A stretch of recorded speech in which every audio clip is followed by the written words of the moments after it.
कि मैं नहीं बदलूंगा अपने सपने को अपने सच्चाई से मैच कराने को, कि मैं नहीं बदलूंगा अपने सपने को अपने सच्चाई से मैच कराने को, मैं बदलूंगा अपने सच्चाई को ताकि वो मेरे सपनों से मैच कर सके।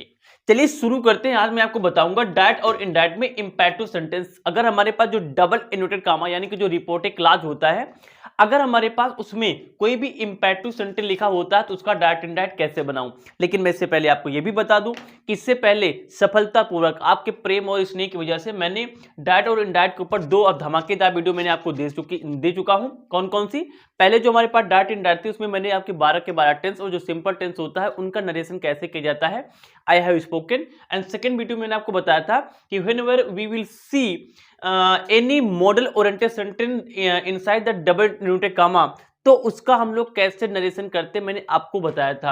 आज इस वीडियो में मैं आपको बताऊंगा कि अगर डबल इन्वर्टेड कामा के अंदर हमारे पास कोई भी इंपैरेटिव सेंटेंस होता है तो मैं उसका नरेशन कैसे करता हूं, यानी उसको मैं डायरेक्ट से इनडायरेक्ट में कैसे बदलता हूं। तो शुरू कर देते हैं। तो मैं आपको बता दूं कि मेरा प्यारा सा नाम है विजय राज मौर्य और आप मुझे देख रहे हैं होल मस्ती हैज के चैनल से। शुरू करते हैं। देखो इंपैरेटिव सेंटेंस का डायरेक्ट इनडायरेक्ट हम लोग देखने वाले हैं। तो सबसे पहले हम यही देख लेते हैं कि हमारे पास जो इंपैरेटिव सेंटेंस होते हैं वो होते क्या है। सुनो भैया, इंपैरेटिव सेंटेंस हमारे लिए वे सेंटेंस होते हैं जहां पे हम लोग कमांड देते हैं। क्या देते हैं? कमांड।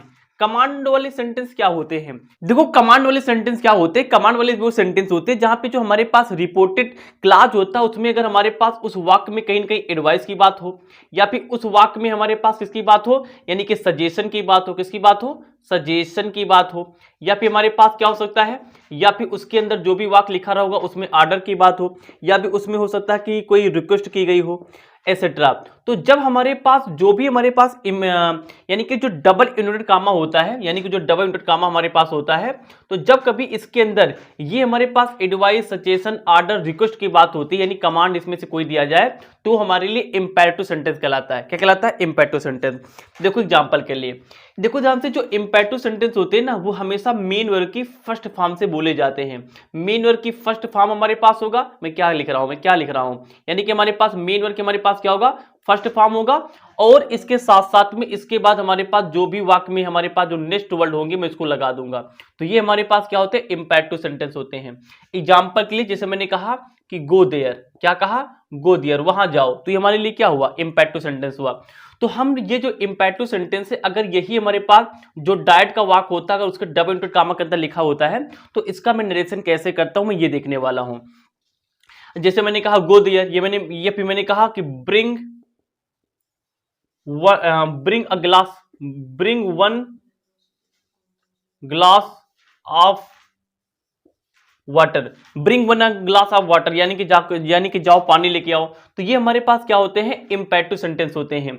गो देयर, अब देखो ध्यान से, हो सकता है कि मैंने यानी कि किसी टीचर ने किसी बच्चे से कहा हो गो देयर, यानी कि इसमें क्या है, हमारे पास आर्डर की बात की जा रही है।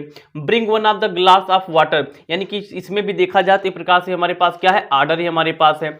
या फिर मैंने दूसरा वाक्य कहा, मैंने लिखा टेक योर मेडिसिन रेगुलरली,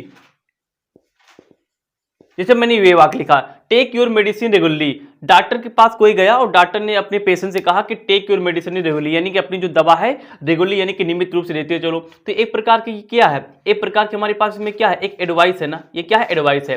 यानी कि हम लोग समझ जाएंगे जो भी हमारे पास वाक्य लिखा रहेगा उसकी मीनिंग निकाल के हम लोग समझ जाते हैं कि इस वाक्य में आर्डर है, एडवाइस है या फिर सजेशन है, क्या है, हम लोग समझ जाते हैं। तो ये हमारे पास क्या होते हैं? कुछ इंपैरेटिव सेंटेंस होते हैं। और यही इंपैरेटिव सेंटेंस जब डबल इन्वर्टेड कामा के अंदर यानी कि डायरेक्ट में लिखे होते हैं तो इसका नरेशन कैसे बदलते हैं हम लोग देखने वाले हैं। अब देखो ध्यान से, इसका नेगेटिव कैसे बनता है। अच्छा देखो ध्यान से, मैं आपको ये भी बता दूं कि जो हमारे पास यार जो जितने भी हमारे पास इंपैरेटिव सेंटेंस होते हैं वो हमेशा मेन वर्ब की फर्स्ट फॉर्म से ही क्यों बोले जाते हैं? कोई बताएगा? मैं आपको बताता हूं। देखो यानी कि हमारे पास मेन वर्ब की फर्स्ट फॉर्म से इंपैरेटिव सेंटेंस क्यों बोले जाते हैं। देखो एक्चुअल में हम लोग मेन वर्ब की फर्स्ट फॉर्म से बोलते हैं, लेकिन इसमें क्या होता है, जो यू होता है ये यू हिडन होता है। क्यों ऐसा किया जाता है? देखो एक चीज बताओ, इंपैरेटिव सेंटेंस की जब भी बात आती है तो मैं क्या करता हूं, अगले वाले आदमी से मैं बोलता हूं कि ऐसा करो।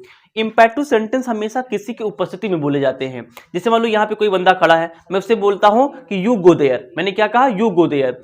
अब देखो ध्यान से, इंग्लिश ग्रामर में जिस चीज का लगातार चलन हो जाता है ना, जो चीज ज्यादा हमारी स्पोकन में होती है, जो हमारे पास प्रत्यक्ष होती है, अंग्रेजी में हम हर बात को शॉर्टकट में बोलना चाहते हैं। अब बंदा वो सामने है तो मैं अपने शब्दों को ज्यादा मिसयूज नहीं करूंगा, अपने शब्दों का वेटेज नहीं बढ़ाऊंगा। इंग्लिश भाषा को हम यानी कितने कम तरीके से बोलकर किसी को अपनी बात बता सके, बस यही होता है कम्युनिकेशन का बेस्ट तरीका। तो हम उसको बोल सकते हैं कि यू गो देयर, यानी कि तुम वहां जाओ। लेकिन होता क्या, वो तो सामने खड़ा है तो हम यू नहीं बोलते हैं, हम यू बोलते हैं गो देयर, इशारा से, यानी कि इंडिकेशन से काम चल जाता है गो देयर। लेकिन एक्चुअल में क्या होता है, वहां पे यू छुपा होता है। जैसे मैंने इस वाले केस में देखो ध्यान बोला, हमने कहा कि टेक योर मेडिसिन रेगुलरली। अब डॉक्टर जब पेशेंट से कर रहा होता तो वो ये भी तो बोल सकता था कि you take this medicine regularly, लेकिन उसने कहा कि अब देखो ध्यान से क्या नीड यू कहने की, डॉक्टर के जस्ट यानी कि बगल में पेशेंट बैठा होगा तो वो तो उसके पास ही है, तो उसने कहा तुम तो देख ही रहो भैया तुम्हारी बात हो रही, तो उसने उसका जिक्र नहीं किया, उसने केवल मेडिसिन के बारे में बात की कि ये मेडिसिन प्रतिदिन लेते हैं चलो। यानी कि बात ये मत समझ में आती है कि यू हमेशा छुपा हुआ होता है, और शायद इसीलिए देखो ध्यान से यहां मेन वर्ब की रूट फॉर्म है, रूट फॉर्म यानी कि बेस फॉर्म, ना तो इसमें एस लगा है ना तो ये सेकंड फॉर्म है। क्यों? क्योंकि सब्जेक्ट हमारे पास क्या प्लूरल है, और ये हमारे पास जो भी वाक्य होते हैं प्रेजेंट के इंडेफिनिट टेंस के होते हैं, और प्रेजेंट के इंडेफिनिट टेंस में अगर यू है तो मेन वर्ब कौन सी आएगी, फर्स्ट फॉर्म में आएगी, यानी कि इसका रूट फॉर्म आएगा। इसीलिए हम लोग यू छुपा हुआ होता है, इसलिए यहाँ पे टे लिखते हैं, ना तो टेक्स लिखते हैं ना तो टेके लिखते हैं। बात समझ में आ गई? और ये हमारे पास जो इंपैरेटिव सेंटेंस होते हैं एक प्रकार के प्रेजेंट के इंडेफिनिट टेंस होते हैं, इसीलिए होता है, मैंने आपको बोला सोचा कि समझा दिया जाए। अच्छा देखो ध्यान से, इसी समय मैं क्या करता हूं, जो इंपैरेटिव सेंटेंस होते हैं इसके नेगेटिव वाक्यों के बारे में समझ लेते हैं। नेगेटिव देख लेते हैं कि नेगेटिव वाक्य कैसे बनते हैं। कुछ नहीं, एक चीज बताओ, अगर हमारे पास यानी कि सब्जेक्ट हमारे पास यू है और टेंस हमारे पास कौन है, मैं आपसे खुद पूछता हूं, आप लोग खुद बताओ, और टेंस हमारे पास प्रेजेंट का इंडेफिनिट है, कौन है, प्रेजेंट का इंडेफिनिट है, तो आप बताओ अगर हमारे पास यानी कि जो हमारे पास यानी कि जो टेंस है और टेंस प्रेजेंट का इंडेफिनिट है और हमारे पास सब्जेक्ट नेगेटिव है, तो उस कंडीशन में अगर मैं इसका नेगेटिव बनाता हूं तो क्या आएगा, यू के बाद क्या आएगा भैया, प्रेजेंट के इंडेफिनिट टेंस में सब्जेक्ट हमारे पास यू, यानी कि अगर प्लूरल है तो यहाँ पे नेगेटिव के तौर पे क्या आएगा, डोंट आएगा। क्या आएगा, डोंट, यानी जैसे हम लोग डू नॉट बोलते हैं, क्या बोलते हैं, डू नॉट बोलते हैं। बात ये बताना चाहते हैं कि इंपैरेटिव सेंटेंस हमेशा अगर नेगेटिव बनेंगे तो डू नॉट से ही शुरू होंगे। कोई पूछे व्हाई, क्योंकि यू तो छुपा है, लेकिन छुपा है लेकिन है तो ना हमारे पास, तो यू के हिसाब से डोंट आएगा, ना तो डजंट आएगा, ना तो डिडंट आएगा। डिडंट तो आएगा नहीं क्योंकि हम पास्ट के इंडेफिनिट टेंस की बात ही नहीं कर रहे हैं, हम लोग प्रेजेंट के इंडेफिनिट टेंस की बात कर रहे हैं, तो वहां पे क्या आएगा, डू नॉट आएगा, ना तो डजंट आएगा। डजंट नहीं क्यों आएगा, क्योंकि हम यू की बात कर रहे हैं। तो ये हमारे पास होते हैं इंपैरेटिव सेंटेंस। आई होप आप समझे होंगे इंपैरेटिव सेंटेंस क्या होते हैं।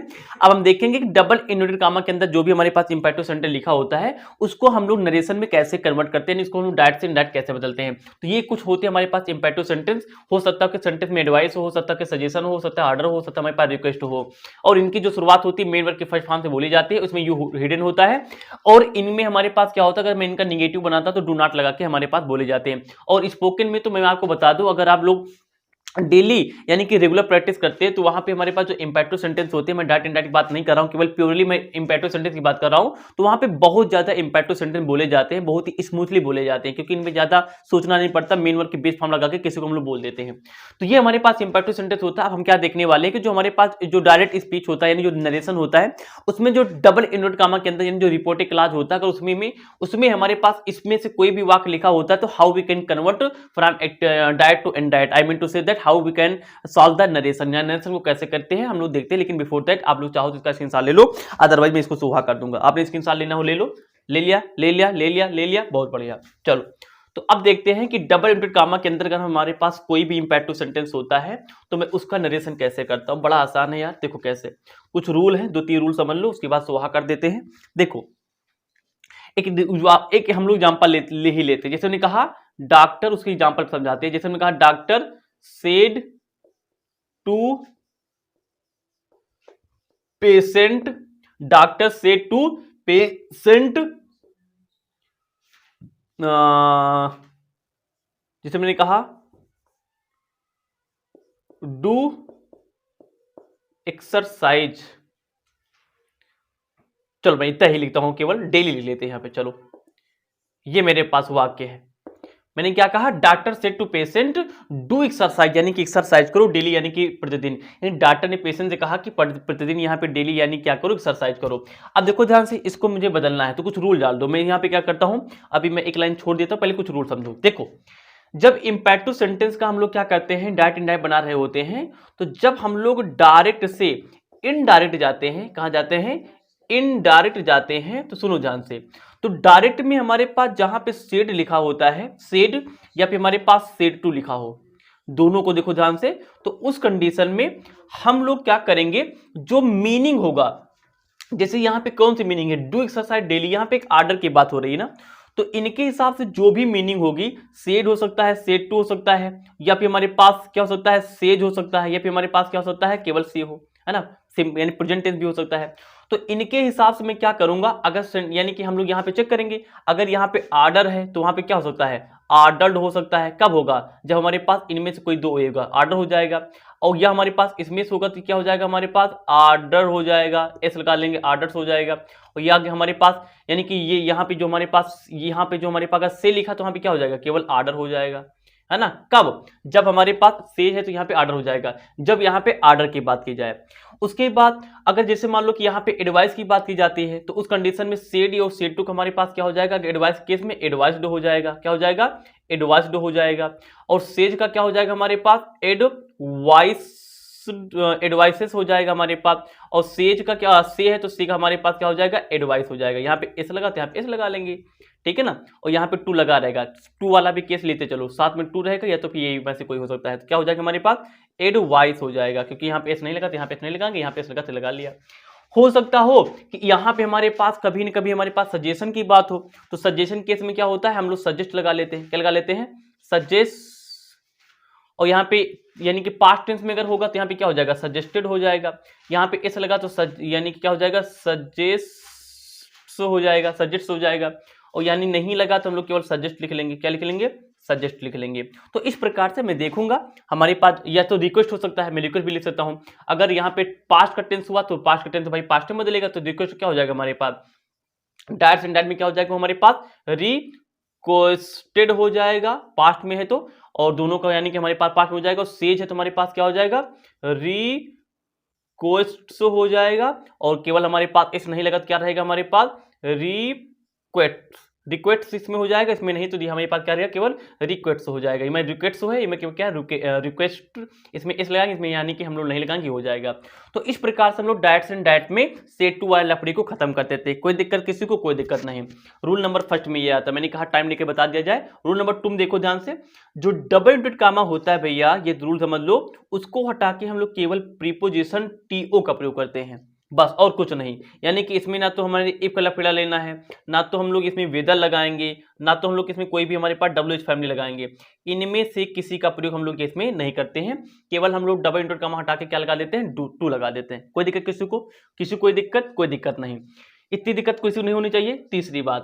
तीसरी बात, अगर हमारे पास जो डबल इंटेड कामा है, इसमें हमारे पास सर लिखा हो, मैडम लिखा हो, तो ये जो हमारे पास शब्द होते हैं, इनको मैं क्या करता हूं, हटा देता हूं। यानी कि इनको मैं क्या करता हूं, रिमूव कर देता हूं। इनका कोई यूज नहीं होता, इनको हटा देते हैं। हम चाहेंगे तो वाक्य में रिस्पेक्टफुली या फिर रिस्पेक्ट कुछ भी लगा लेंगे, लेकिन ये शब्द हमारे पास क्या होते हैं, हट जाते हैं। इतने रूल सबको मालूम है, इतने रूल सबको मालूम है, कोई दिक्कत नहीं है। तो अगर इतने रूल मालूम तो सुहा कर देते हैं, चलो शुरू करते हैं। तो इसका इंडायरेक्ट कैसे बनाएंगे, देख लो ध्यान से। इंडायरेक्ट कैसे बनाएंगे, तो इंडायरेक्ट कैसे बनाएंगे, तो डाटर हमारे पास है तो हमारे पास डाटर हो जाएगा। सेटू क्या हो जाएगा, यहाँ पे डाटर पेशेंट क्या बोलेगा प्रकार से, यानी कि क्या देगा, आर्डर बोल सकते हो, आर्डर तो देगा नहीं, आर्डर हमेशा यानी कि एक यानी कि सर्विस लाइन में चलता है, तो यहाँ पे आर्डर नहीं, सजेशन देगा, यानी एडवाइस देगा। तो सेटू क्या हो जाएगा हमारे पास, सेटू में जब एडवाइस देता क्या हो जाएगा, एडवाइस्ड हो जाएगा। तो ADVISED, एक बात समझ लो, देखो मैं इधर बता दे रहा हूं, इधर समझ लो, बहुत इंपॉर्टेंट बात है। ADVIC, इस एडवाइस का मतलब होता है केवल सलाह, और जो कि सलाह, मैं क्या लिख रहा हूं, सलाह, जो कि हमारे पास क्या है, कि नाउन है।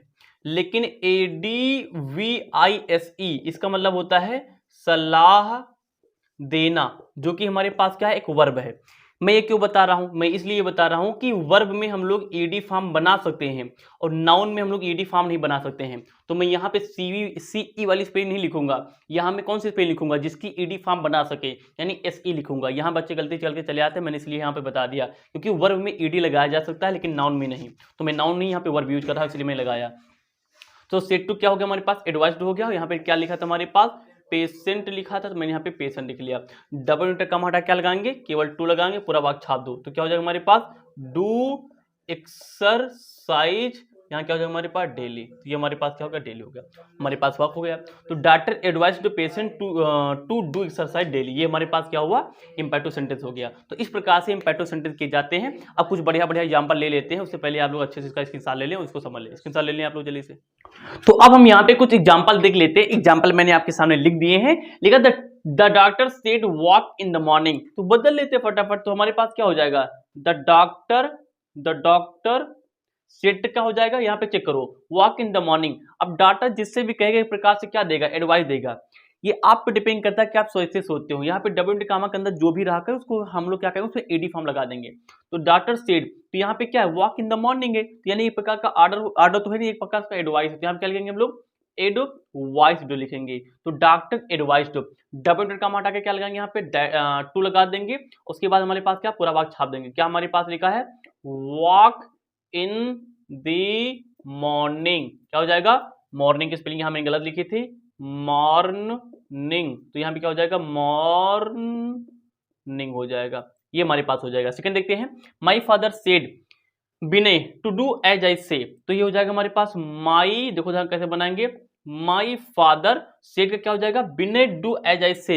एक प्रकार से मेरे पापा जी विनय भैया से क्या करते हैं, ऑर्डर देते हैं, डू करो एज जैसे आई से मैं कहता हूं, तो ऑर्डर है प्रकार से। तो यहां चेक करेंगे ऑर्डर, तो यहाँ पे ऑर्डर हो जाएगा क्योंकि ये पास्ट टेंस में है तो ऑर्डर ही रहेगा, तो ऑर्डर हो जाएगा हमारे पास। डायरेक्टेड काम हटा के किससे कहा, विनय से कहा। अब ऑर्डर किससे कहा उसको तो लगाई लो पहले, तो किससे कहा भैया विनय से कहा, तो मैं यहाँ पे विनय लिख लेता हूँ। अब इसके पहले क्या लगाएंगे टू लगाएंगे, तो my father order Vinay to कैसे कहा करने के लिए डू एज आई, भैया प्रोनाउन तो बदलेंगे ना, प्रोनाउन हमारे पास कौन यहाँ पे क्या है आई 5% हमारे पास कैसे जाता है सब्जेक्ट पर, सब्जेक्ट हमारे पास क्या है माई फादर लिए सब्जेक्ट किस क्या आएगा ही आएगा, तो ही हो जाएगा हमारे पास। टेंस कौन है आई से, यानी कि प्रेजेंट का indefinite, present indefinite past indefinite में, तो से कितना हो जाएगा सेड में हो जाएगा, तो हो गया हमारे पास सेड, ये हो गया हमारे पास, क्या हो गया हमारे पास said, S A I D said हो गया, SAID हमारे पास सेड खत्म हो गया। अगला देखते हैं ही सेड टू मी, तो हो जाएगा हमारे पास ही, चेक करो क्या है have a cup of coffee, कोई घर पे आपके आया, आपने कहा please have a cup of coffee, यानी आप उसे क्या कर रहे हो रिक्वेस्ट कर रहे हो कि प्लीज आप कॉफी ले ले, तो कॉफी ले ले किसी से कहोगे तो एक प्रकार क्या है रिक्वेस्ट है, तो ही यहाँ पे पास्ट है तो यहाँ पे रिक्वेस्टर लिखेंगे, तो ही मैं इसको इस्तेमाल लिखता हूँ,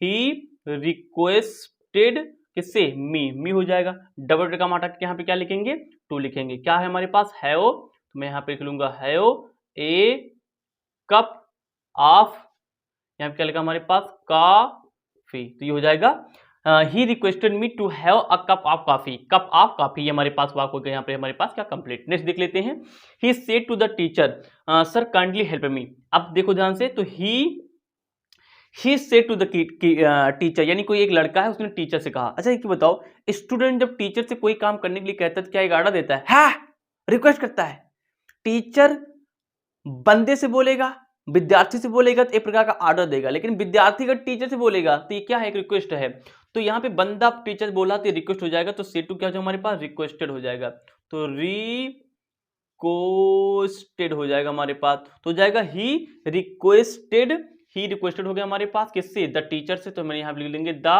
टीचर लिख लेंगे, क्या लिख लेंगे द टीचर लिख लिया मैंने। अब देखो ध्यान से मैंने आपको बताया था जब हमारे वाक्य में सर काइंडली मैम काइंडली ये सब कुछ आते हैं तो हटा देते हैं। अब यहाँ पे मैं एक यानी कि सैल्यूटेशन वाला वर्ड यानी संबोधन के लिए मैं यहाँ पे रिस्पेक्टफुल लिख लेता हूँ, मैं क्या लिखती हूँ रिस्पेक्टफुली, क्या हो जाएगा रिस्पेक्टफुली, उसके बाद मैं इसको हटा दिया। अभी हमारे पास क्या है जो भी इंपैरेटिव सेंटेंस होगा उससे पहले टू लगा लेंगे, तो टू यहाँ पे क्या हो जाएगा हमारे पास हेल्प मी हो जाएगा, तो हो जाएगा he requested the teacher respectfully, he request the teacher respectfully to help me, ये हमारे पास वाक्य हो जाएगा कंप्लीट। इस प्रकार से मैंने आपको रिवीजन करा दी। अब देखते हैं कि अगर हमारे पास डबल इंडेड कामा के अंदर कोई भी नेगेटिव वाक्य लिखा होता है इंपैरेटिव सेंटेंस का, तो how we can convert from the that and indirect, but before that just screenshot then I am going to start to you right now. अब शुरू करते हैं। हमारे पास अगर जो imperative sentence double inverted comma के अंदर होता है, अगर वो मेरे लिए नेगेटिव हुआ, वो मेरे लिए क्या हुआ अगर नेगेटिव हुआ, तो मैं उसका यानी कि नरेशन कैसे करता हूं देख लेता हूं। कुछ नहीं करना दोस्त, कुछ नहीं करना है। देखो डबल इन्वर्टेड कामा के अंदर जो भी लिखा रहेगा, अभी तक क्या करते थे उससे पहले टू लगाते थे। जैसे मान लो यहाँ पे लिखा गोदियर, तो क्या होता था हमारे पास टू गोदियर हो जाता था। अब पता क्या करना है, अगर यहाँ पे लिखा होता डू नॉट गो दिया तो कुछ नहीं करेंगे, पूरा इस सेम लिखेंगे, इससे पहले छपा देंगे not.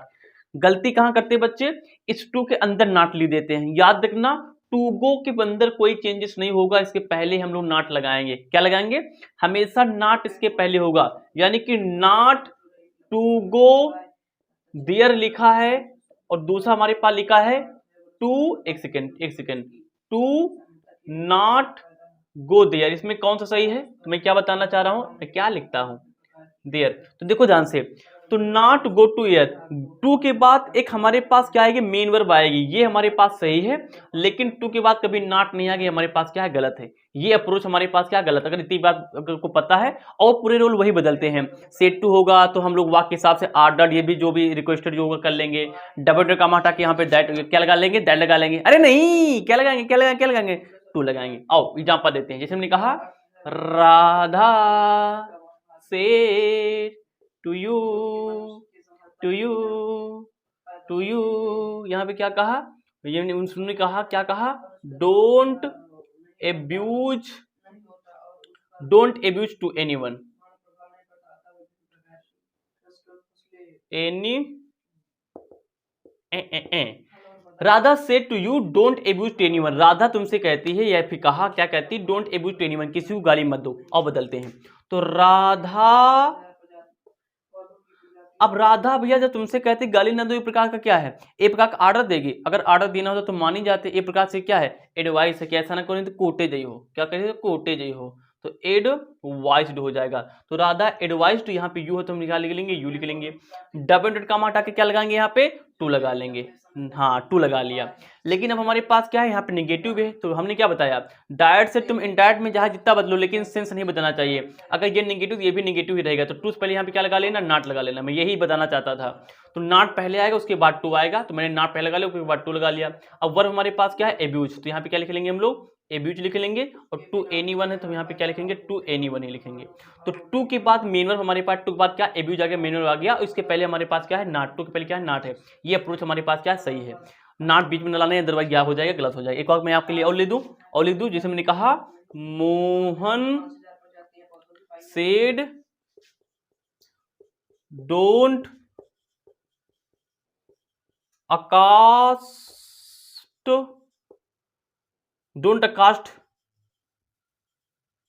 Your partner, spelling check कर लेना, नहीं सही है, पार्टनर। चलो इस वाक्य बनाते हैं, Mohan said don't accost your partner, सही है, सही है, चेक करते रहना। तो यहाँ पे क्या हो जाएगा हमारे पास, मोहन का मोहन हो जाएगा, डोंट अकास्ट योर पार्टनर, यानी कि अकास्ट होता है टोकना, यानी अपने पार्टनर को मत टोको। तो ये हमारे पास एक प्रकार क्या है, इसमें भी एक प्रकार हमारे पास सजेशन के लिए, फिर एडवाइस के लिए मैं एडवाइस बना लेता हूँ, आई लाइक एडवाइस तो एडवाइस्ड हो गया, तो मोहन एडवाइस्ड। अब देखो ध्यान से, डबल डॉट कॉमा हटा के यहाँ पे क्या लगाएंगे, हम यहाँ पे क्या लगाएंगे, इसको हटा के यहाँ पे लगा लेंगे हम लोग क्या, टू, लेकिन उससे पहले क्या लगाएंगे, यहाँ पे निगेटिव, यहाँ पे क्या लगाएंगे, नॉट लगा लेंगे। तो समझ गए होंगे आप मेरी बात। अकास्ट है तो यहाँ पे क्या रखेंगे हम लोग, अकास्ट, अकास्ट ही रखेंगे।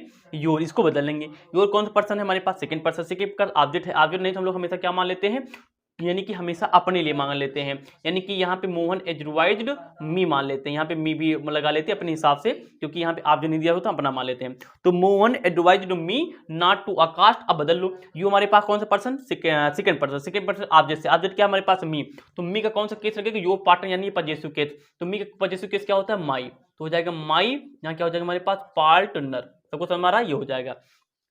योर पार्टनर, योर पार्टनर हमारे पास कौन सा, पसेसिव केस, तो ये किससे जाएगा, ऑब्जेक्ट पार्टनर हमारे पास है मी, तो मी का क्या हो जाएगा, योर के साथ क्या हो जाएगा, माई पार्टनर, तो माई पार्टनर हमारे पास हो गया।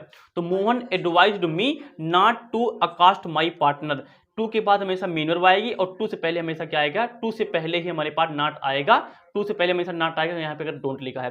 तो इस प्रकार से मैंने आपको इंपैक्टिव सेंटेंस के हमारे पास, यानी कि इंपैक्टिव सेंटेंस अगर हमारे पास डबल डॉट कॉमा यानी रिपोर्टिंग क्लास में होता है, तो उसका नरेशन यानी कि डायरेक्ट इनडायरेक्ट कैसे बदलते हैं मैंने आपको बता दिया, आई होप आपने समझा होगा। और इस प्रकार से मेरे पास केवल दो ही टाइप पत्ते हैं इसमें, अगर हमारे पास डबल डॉट कॉमा के अंदर हमारे पास कोई भी ऑब्जेक्टिव सेंटेंस या फिर एक्सक्लेमेटरी सेंटेंस होता है, तो मैं उसको डायरेक्ट इनडायरेक्ट कैसे बदलता हूँ, केवल ये बचा, और पूरा हम लोग पूरी सक्सेसफुली हम लोग इसको खत्म कर चुके हैं। अगर आप जितनी जल्दी कमेंट करके हमें बताएंगे कि हमें फास्ट बोर्ड एग्जाम नजदीक है, मुझे फास्ट वीडियो चाहिए, जल्दी चाहिए तो मैं उतनी जल्दी आपको बना के दे दूंगा। वीडियो अगर आपको अच्छी लगी हो तो सिंपली आप लोग को क्या करें, इस वीडियो को शेयर करें, the more you can do, और अपना प्यार मोह बनाए रखें। बहुत ही जल्द मैं आपसे मिलूंगा, रूबरू होऊंगा एक नेक्स्ट वीडियो के साथ में बहुत ही जल्द। जल्दी आप लोग कमेंट करके बताएं कौन सी वीडियो चाहिए, शायद इसके नेक्स्ट पार्ट आपको चाहिए ही चाहिए, जिसमें हम लोग एक्सक्लेमेटरी और ऑब्जेक्टिव सेंटेंस के बारे में बात करेंगे। वीडियो देखने के लिए thank you so much. I will see you all in next video very soon. Till then bye bye.